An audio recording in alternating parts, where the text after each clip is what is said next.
Alejandro Montero tenía un imperio, un ático con vistas a todo Madrid y una fortuna incontable, pero su vida era un desierto emocional. Cada relación era una transacción, cada amante, una mentira, y su mejor amigo, el hombre que consideraba su hermano, lo apuñaló por la espalda, confirmando su peor miedo. Para el mundo, él no era una persona, era un cajero automático. Roto por la soledad, tomó una decisión radical. Renunciaría a todo. Se convertiría en Alex Moreno, un hombre pobre en un barrio humilde. Este vídeo es la crónica de ese experimento. Un millonario fingiendo ser nadie para encontrar algo real.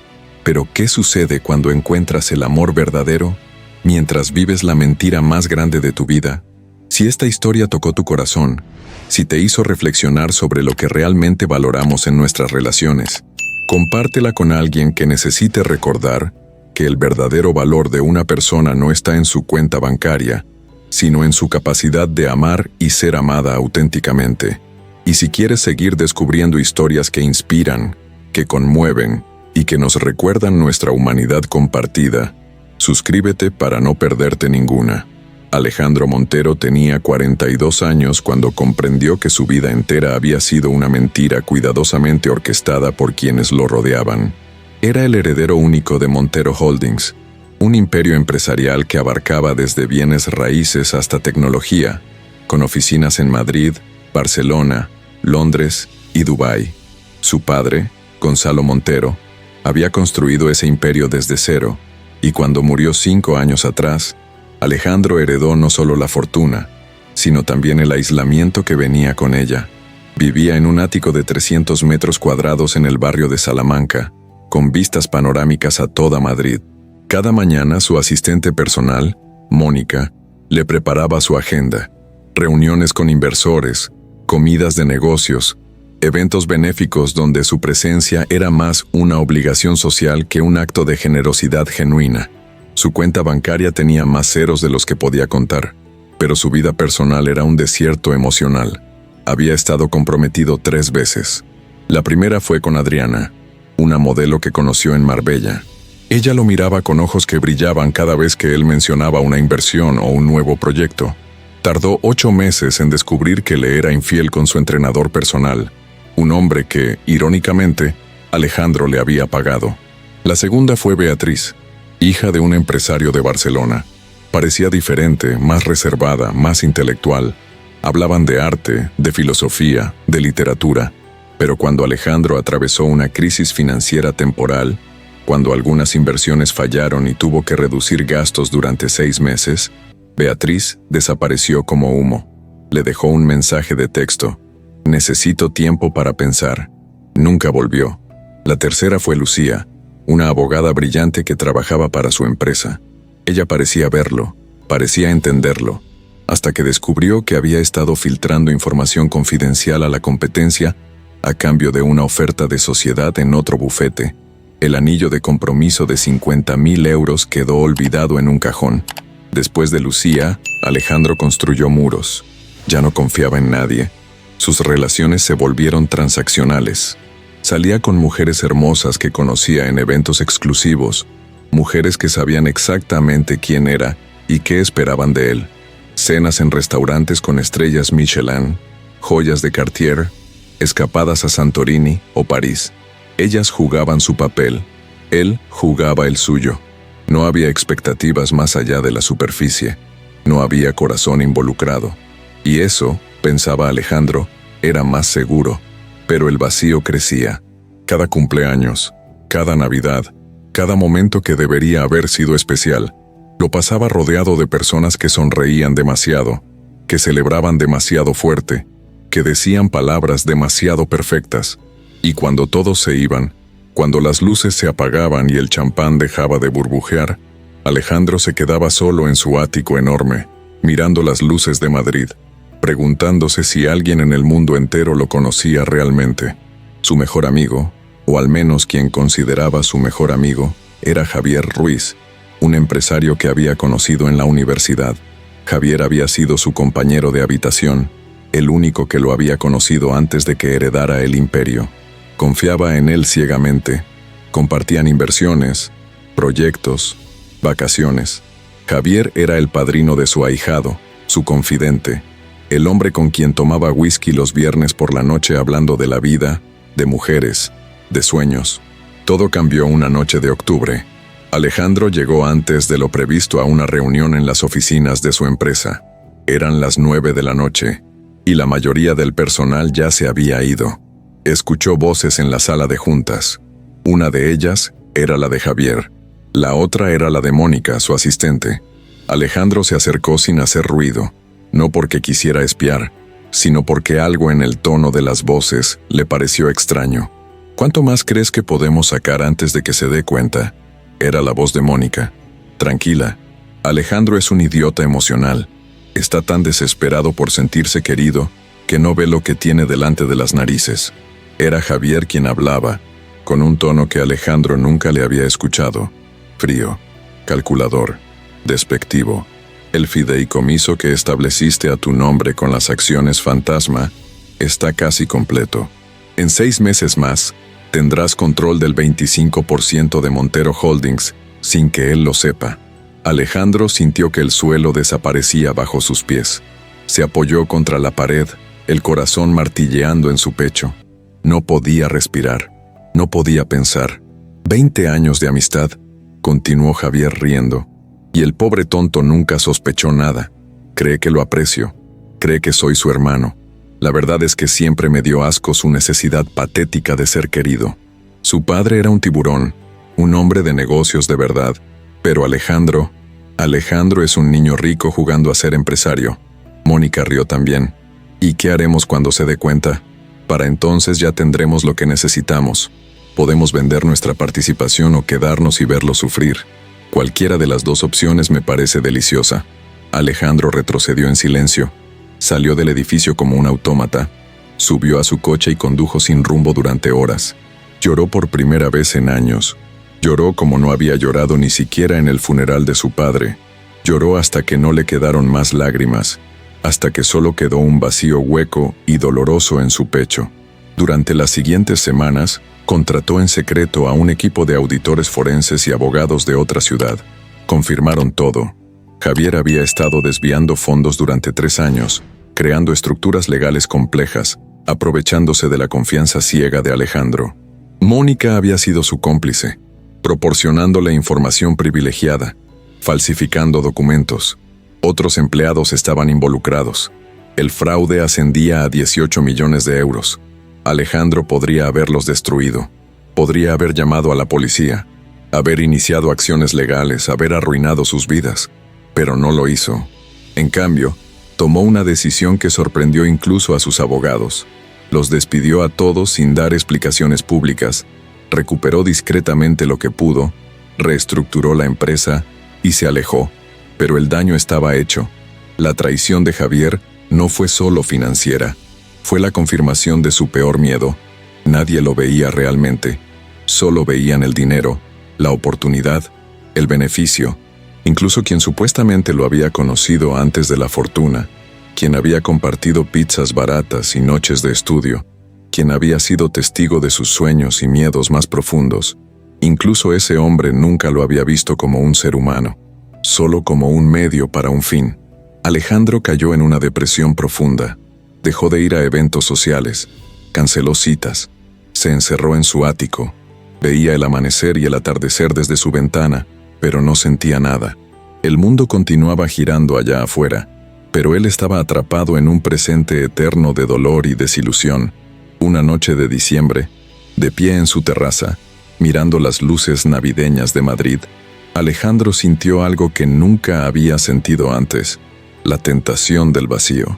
No era exactamente un deseo de morir, sino una profunda fatiga existencial. Estaba cansado de ser un símbolo, un banco ambulante, un objetivo. Estaba cansado de buscar conexión genuina en un mundo que solo parecía ofrecer máscaras y mentiras. ¿Qué sentido tiene todo esto?, susurró al viento frío de diciembre. ¿Para qué sirve tener todo si no tengo nada que realmente importe? No hubo respuesta. Solo el murmullo distante de la ciudad que nunca duerme, indiferente a su dolor. Y en ese momento de absoluta rendición, cuando todas sus defensas se desmoronaron, Cuando ya no tenía fuerzas para seguir fingiendo que estaba bien, Alejandro admitió la verdad que había estado evitando toda su vida. No quería ser rico, quería ser visto. No quería poder, quería ser amado. No quería admiración, quería autenticidad. La epifanía llegó 3 días después, de la manera más inesperada. Alejandro había salido de su ático por primera vez en semanas, sin chofer, sin escolta, solo él y un viejo abrigo. Caminaba sin rumbo por el barrio de Lavapiés, un lugar que nunca había explorado realmente, tan diferente de los círculos dorados en los que se movía. Ahí, sentado en un banco frente a un pequeño parque, observó algo que cambiaría su perspectiva para siempre. Un anciano alimentaba palomas con migajas de pan. No había nada especial en la escena, excepto que, junto a él, había un niño pequeño que lo miraba con una admiración pura, genuina. El niño no miraba qué reloj llevaba el anciano, ni qué marca de zapatos calzaba. Lo miraba a él. Lo escuchaba con atención cuando le explicaba el nombre de cada pájaro, cuando le contaba historias sobre su juventud. Y el anciano brillaba, no con el brillo del oro o los diamantes, sino con el brillo de quien se siente visto, valorado, importante para otro ser humano. Alejandro sintió una punzada en el pecho. ¿Cuándo había sido la última vez que alguien lo había mirado así? ¿Cuándo había sido la última vez que una conversación no giraba en torno a negocios, inversiones o favores? ¿Cuándo había sido la última vez que alguien había querido pasar tiempo con él solo por el placer de su compañía? La respuesta era devastadora. Nunca. O al menos, no desde que heredó la fortuna. Esa noche, en la soledad de su ático, Alejandro tomó una decisión radical. Si quería descubrir si existía alguien capaz de verlo realmente, tendría que eliminar todo lo que lo definía en el mundo. Su dinero, su apellido, su estatus. Tendría que convertirse en nadie para, quizás, finalmente ser visto como alguien. Pasó las siguientes semanas planificando meticulosamente. Habló con su abogado de confianza, uno nuevo que había contratado después de limpiar su empresa, un hombre mayor llamado Don Ernesto, quien lo escuchó sin juzgar. Juntos crearon una estructura legal que le permitiría mantener su empresa funcionando mientras él desaparecía por un tiempo.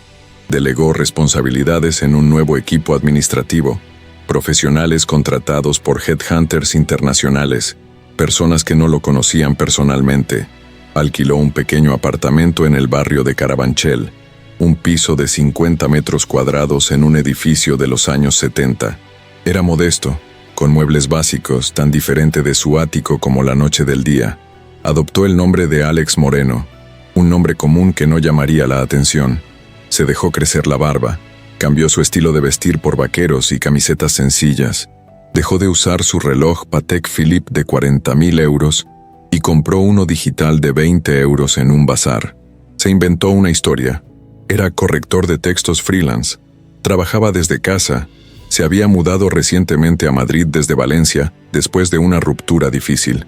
Era una historia lo suficientemente triste como para justificar su soledad, pero no tan dramática como para atraer demasiada atención o compasión invasiva. El primer día como Alex Moreno fue aterrador. Salió a comprar comida al supermercado del barrio y nadie lo reconoció. Nadie lo miró 2 veces. Era invisible de una manera completamente nueva. No la invisibilidad emocional que había experimentado siendo rico, donde todos lo veían pero nadie lo conocía. Esta era una invisibilidad física, social. Era uno más entre millones. Y sorprendentemente, había algo liberador en ello. Comenzó a establecer rutinas. Cada mañana compraba el periódico en el mismo kiosco.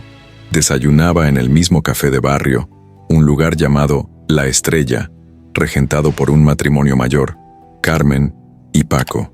Almorzaba en el menú del día de un pequeño restaurante chino. Paseaba por el parque del barrio. Observaba a la gente. Realmente la observaba, algo que nunca había hecho antes. Pero la soledad persistía, porque fingir ser pobre no resolvía el problema fundamental. Seguía sin tener conexiones genuinas, hasta que conoció a Elena. Era una tarde de febrero, fría y gris. Alejandro entraba en una librería de segunda mano que había descubierto recientemente, un lugar pequeño y acogedor que olía a papel viejo y café. Estaba buscando algo para leer cuando tropezó literalmente con ella. Elena sostenía una pila de libros tan alta que apenas podía ver por encima de ella. Alejandro giró en una esquina y chocaron. Los libros volaron por el aire en una explosión de páginas y cubiertas. Ambos se agacharon inmediatamente para recogerlos. «Lo siento muchísimo, no te vi», dijo ella. Y cuando sus ojos se encontraron, Alejandro sintió algo que no había sentido en años. Una chispa genuina de conexión. Elena tenía 36 años, cabello castaño recogido en una coleta despeinada, gafas redondas que le daban un aire intelectual y la sonrisa más sincera que Alejandro había visto jamás. No llevaba maquillaje. Vestía un jersey grueso de lana que parecía heredado, vaqueros gastados y botas prácticas. No había nada glamuroso en ella, y precisamente por eso era hermosa. «No, fui yo quien no miraba por dónde iba», respondió Alejandro, recogiendo un ejemplar de García Márquez. «¿Te gusta García Márquez?», preguntó ella, con un brillo de interés en los ojos. «Me fascina, la forma en que mezcla lo mágico con lo cotidiano, como si el realismo y la fantasía fueran solo dos caras de la misma verdad». Elena sonrió aún más. «Exactamente. La mayoría de la gente solo ve el realismo mágico como un truco literario, pero es mucho más profundo que eso. Es una forma de ver el mundo». Hablaron durante 20 minutos ahí mismo, en medio de los pasillos estrechos de la librería, sobre literatura, sobre cómo los libros habían sido sus refugios en momentos difíciles, sobre sus autores favoritos. Alejandro descubrió que Elena era profesora de literatura en un instituto público, que vivía sola con su gato rescatado llamado Cervantes, que cada céntimo extra que ganaba lo gastaba en libros. «¿Quieres tomar un café?», preguntó Alejandro antes de que pudiera contenerse. «Quiero decir, si tienes tiempo. Me encantaría seguir hablando». Elena dudó solo un segundo. «Me encantaría». Fueron a un café económico cerca de la librería. No había manteles de lino ni copas de cristal, solo mesas de formica y café servido en tazas desportilladas. Pero la conversación fluyó como nunca antes en la vida de Alejandro. Elena hablaba con pasión sobre sus estudiantes, sobre las dificultades de enseñar literatura en una era dominada por las redes sociales, sobre su amor por los clásicos, pero también por descubrir nuevos autores. Alejandro le habló de su vida inventada, pero descubrió que muchas de las emociones eran reales. Habló de sentirse solo después de su ruptura, de estar buscando reconectarse consigo mismo, de amar los libros porque en ellos encontraba verdades que el mundo real parecía haber olvidado. «Es curioso», dijo Elena, removiendo su café. «Vivimos en la época con más conexión tecnológica de la historia, pero también con más soledad. Todo el mundo está tan ocupado proyectando una versión editada de sí mismos en Instagram que olvidamos cómo ser reales». Alejandro sintió que esas palabras le atravesaban. Era exactamente lo que había experimentado en su mundo de lujo y superficialidad. Se despidieron al anochecer, con la promesa de volver a verse. Alejandro caminó de regreso a su apartamento sintiendo algo que había olvidado: esperanza. Durante los siguientes meses, Alejandro y Elena se volvieron inseparables. Se veían varias veces por semana.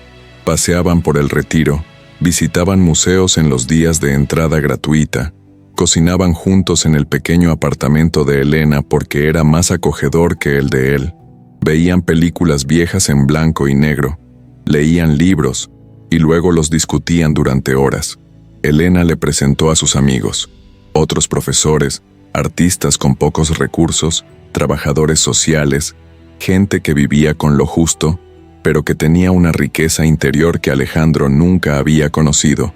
Por primera vez en su vida Alejandro se sentía visto. Elena lo miraba cuando hablaba, le hacía preguntas sobre sus opiniones, sus sentimientos, sus miedos.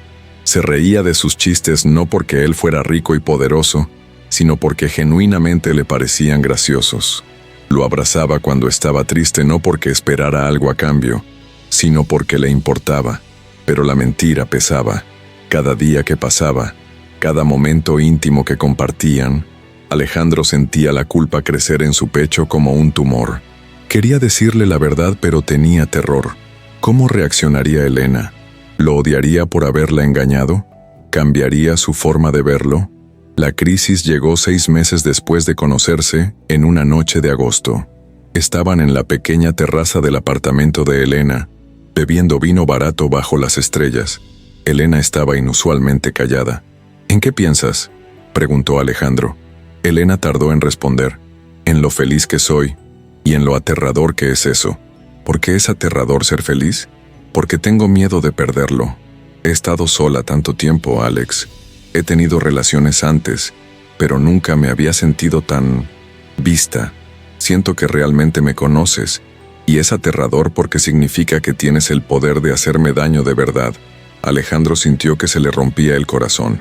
Aquí estaba esta mujer extraordinaria, abriéndose completamente ante él, y él le estaba mintiendo sobre quién era. Elena, yo también tengo miedo, admitió. Tengo miedo de que si descubres quién soy realmente, me veas diferente. Elena lo miró con ternura. Alex, ya sé quién eres. Eres amable, eres inteligente, eres sensible, eres alguien que ha sido lastimado y que aún así se atreve a abrirse de nuevo. Eso es quién eres.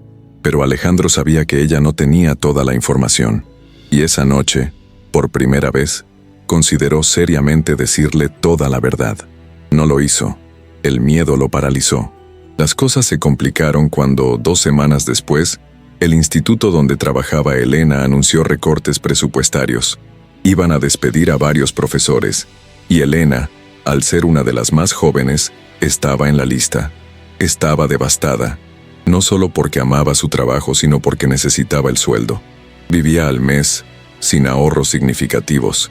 No sé qué voy a hacer, le confió a Alejandro una noche, llorando en sus brazos. Tardaré meses en encontrar otro puesto. Puede que tenga que dejar mi apartamento, mudarme con mi madre a Cuenca. No puedo permitirme Madrid sin trabajo. Alejandro sintió una impotencia desgarradora. Él podía resolver este problema con una simple llamada telefónica. Podía hacer una donación anónima al instituto. Podía ofrecerle dinero a Elena. Podía solucionar todo en segundos. Pero si lo hacía, tendría que revelar quién era. Y si revelaba quién era, todo cambiaría. ¿Lo amaría todavía cuando supiera que era millonario? ¿O se convertiría en otra de esas personas que solo veían su cartera? Tomó la decisión más difícil de su vida: no hacer nada, dejarla luchar.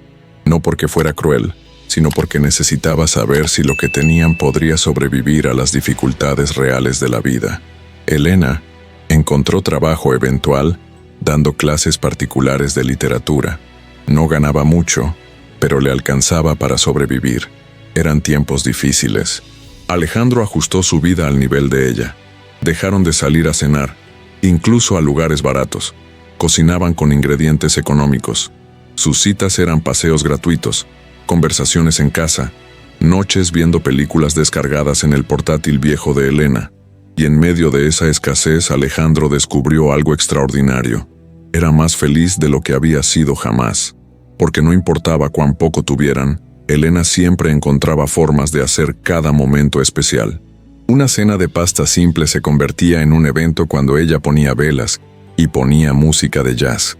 Un paseo por el barrio se convertía en una aventura cuando ella inventaba historias sobre las personas que veían. Su risa, su presencia, su forma de verlo, valían más que todos los lujos que había conocido. Pero la mentira seguía creciendo entre ellos como una sombra, y Alejandro sabía que, tarde o temprano, tendría que enfrentarla. La confrontación llegó de la manera más inesperada. Era octubre, casi un año después de conocerse. Alejandro y Elena paseaban por el centro cuando se toparon con un evento benéfico en el Hotel Palace. Había fotógrafos, celebridades, la élite madrileña. Elena se detuvo a mirar con curiosidad inocente. «Mira toda esa gente», comentó. «Vivimos en mundos completamente diferentes, ¿verdad? Ellos ahí adentro con sus vestidos de miles de euros, y nosotros aquí afuera con nuestros vaqueros. A veces me pregunto cómo será vivir así. ¿Te gustaría?», preguntó Alejandro conteniendo la respiración. Elena lo pensó seriamente. «Honestamente no. Mira sus caras. Todos están sonriendo, pero parecen vacíos, como máscaras hermosas sin nada detrás. Prefiero 1000 veces nuestra vida. Prefiero cenar pasta contigo en mi cocina diminuta que caviar con alguien que no me conoce realmente». Alejandro sintió lágrimas picándole los ojos. Esta mujer extraordinaria acababa de darle la respuesta que había estado buscando durante toda su vida, y en ese momento supo lo que tenía que hacer. Alejandro pasó la siguiente semana preparándose. Habló con don Ernesto, su abogado, y le explicó todo. Necesitaba un plan para revelar la verdad sin que pareciera una emboscada. Don Ernesto, un hombre sabio que había visto mucho en sus 70 años, le dio un consejo simple. La verdad no necesita estrategia, solo necesita valor y sinceridad. Alejandro invitó a Elena a cenar en su apartamento de Carabanchel, el que había alquilado como Alex Moreno. Cocinó él mismo, un risotto sencillo que había aprendido a hacer durante esos meses. Puso la mesa con cuidado, encendió velas, preparó todo. Cuando Elena llegó, notó inmediatamente que algo era diferente. ¿Estás bien?, preguntó, tocando su mejilla con ternura. Pareces nervioso. Tengo que decirte algo, comenzó Alejandro, su voz temblando. Algo importante, y tengo miedo de que cuando lo sepas, todo cambie entre nosotros. Elena se puso seria. ¿Estás casado? No, nada de eso. ¿Estás enfermo? No. Elena, por favor, siéntate. Se sentaron juntos en el pequeño sofá del apartamento. Alejandro tomó sus manos entre las suyas. Mi nombre no es Alex Moreno, es Alejandro Montero. Elena frunció el ceño, confundida. ¿Montero? ¿Como Montero Holdings? Exactamente como Montero Holdings, porque esa es mi empresa. Soy el dueño. Soy millonario, Elena. El silencio que siguió fue ensordecedor. Elena retiró sus manos lentamente, su expresión pasando de confusión a incredulidad, luego a comprensión, y finalmente a algo que parecía dolor. ¿Qué?, susurró. Alejandro le contó todo. Le explicó las traiciones que había sufrido, la soledad de ser visto solo por su dinero, la decisión radical de fingir ser pobre para encontrar algo real. Le habló de su ático en Salamanca, de su empresa, de su fortuna. No omitió nada.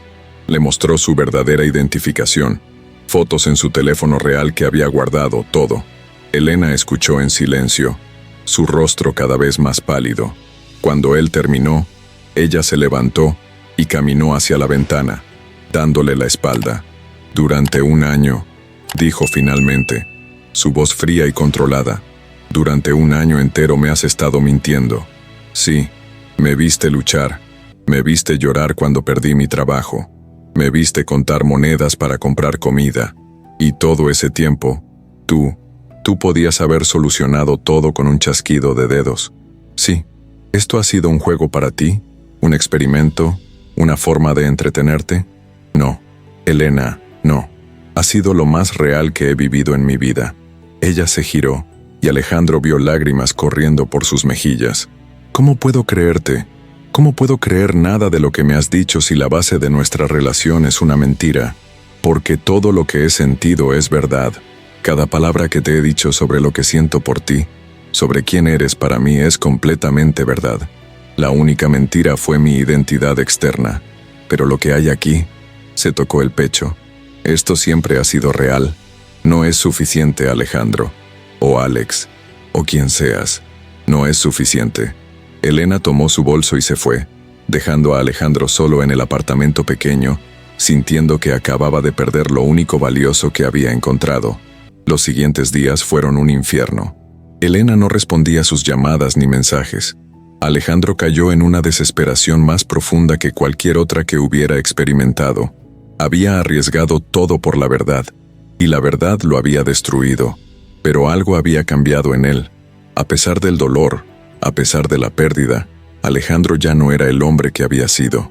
Elena le había enseñado a verse a sí mismo de una manera diferente. Le había mostrado que su valor no estaba en su cuenta bancaria, sino en su humanidad. Y aunque ella no estuviera, ese aprendizaje permanecía. Decidió hacer algo que nunca había hecho: usar su fortuna de la manera correcta. No para impresionar, ni para comprar afecto, sino para genuinamente ayudar. Comenzó pequeño. Hizo una donación anónima al instituto donde Elena había trabajado, no solo para evitar los despidos, sino para crear un fondo de becas para estudiantes de familias con pocos recursos. Estableció un programa de apoyo para profesores. Financió una biblioteca comunitaria en Carabanchel, Cada acción la hacía en memoria de lo que Elena le había enseñado, que la riqueza real está en el impacto que tienes en la vida de los demás. 3 semanas después de la revelación, recibió una carta. Era de Elena, escrita a mano en papel sencillo.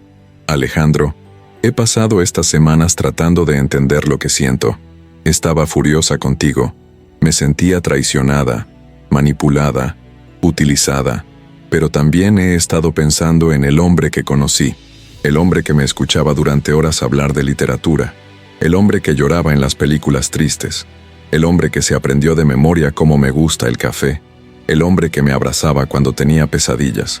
¿Era ese hombre real o era parte de la actuación? Y luego me di cuenta de algo. Ese hombre era más real que cualquier otra versión que pudieras haber presentado, porque actuabas siendo vulnerable. Actuabas siendo pobre, pero no puedes actuar la ternura. No puedes fingir la forma en que me mirabas. No puedes falsificar la conexión que teníamos. Fuiste a Carabanchel, compraste ropa de Zara, viviste en un apartamento pequeño, pero todo eso era exterior. Lo que compartimos en esas conversaciones de medianoche, eso vino de tu alma, y las almas no mienten. Estoy trabajando en perdonarte. No sé si podemos volver a ser lo que éramos, pero sí sé que quiero intentarlo, porque en un año contigo, incluso con la mentira, fui más feliz de lo que he sido en toda mi vida, y creo que tú también. Si todavía quieres intentarlo, encuéntrame donde nos conocimos, el sábado a las 4, Elena. Alejandro leyó la carta 10 veces, llorando y riendo al mismo tiempo. El sábado llegó a la librería de segunda mano media hora antes. Esperó entre los estantes, su corazón latiendo como un tambor. Elena llegó exactamente a las 4. Se miraron durante un largo momento sin decir nada. «Hola», dijo ella finalmente. «Hola», respondió él. «He estado investigando sobre ti», dijo Elena. «Leí artículos, vi entrevistas antiguas. ¿Y sabes qué fue lo que más me sorprendió? ¿Qué? Que en todas esas fotos, en todos esos eventos lujosos, rodeado de gente hermosa, lucías absolutamente miserable. Pero en las fotos que tomábamos juntos con mi teléfono viejo, comiendo bocadillos en el parque, lucías vivo». Alejandro sintió un nudo en la garganta. «Porque contigo sí estaba vivo». «Tengo condiciones», dijo Elena. «Si vamos a intentar esto de nuevo, tiene que ser desde la honestidad absoluta.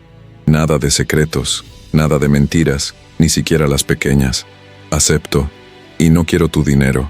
No quiero regalos caros ni viajes lujosos.